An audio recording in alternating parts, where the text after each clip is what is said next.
I was just starting high school. I wanted to go to either Harvard, universities, or Cambridge. When it first started, it felt more like a chronic headache, sleep fatigue. My brain would swell. I'd have loss of memory. I could faint or be incoherent for several weeks. My parents were terrified for my health. I started going to the hospital once a week, 3 times a week, 4 times a week, to the doctor's office. When I started blacking out and I stopped being able to remember the things on quizzes or in general just conversations that I had with people, it started being, rather than what I couldn't remember, it started being what I could remember, and it really scared me. I had probably about 20 medications that I had to take about 3 times a day. I had to make sure that I was at a certain temperature. If I got too hot, I would black out. I had to maintain my physical exertion. If I did anything quicker than like a brisk walk, I'd probably black out. I had just turned 18 and it was going to be my first doctor's appointment on my own.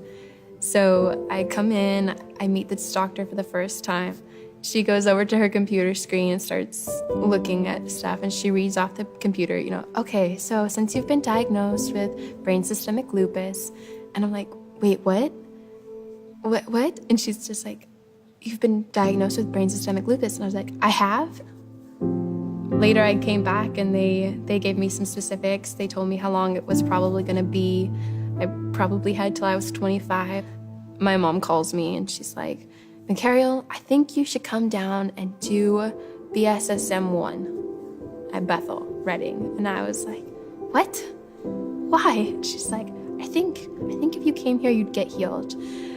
I don't think school will help me at all. And she's like, I think you should go. And I was like, Mom, there's nothing in Redding. There's nothing there. It's like, Mom, it's hot down there. I can't get over a certain temperature and it's always 100 degrees there. She's like, you should pray about it. I felt like God really told me that this is something he had for me. My mom was like, I think we should go to service. I think Chris is speaking tonight. And I was like, yeah, probably. And she looks over at me and she's like, yeah, you don't look good though. And I was like, yeah, but if I faint, people will just think I'm manifesting, so it'll be all right. Somebody has a brain disorder, it's actually something wrong with your brain, physically wrong with your brain. It's got a long name to it, and you've been diagnosed, and it's incurable. And the Lord's gonna heal you right now, right here, tonight.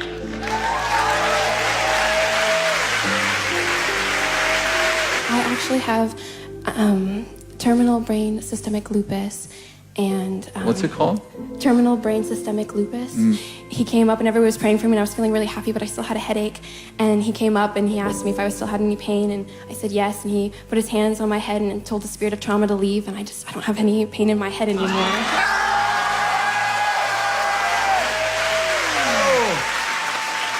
That's good word right there. And I just knew that I was healed beyond a shadow of a doubt. I wasn't in any pain.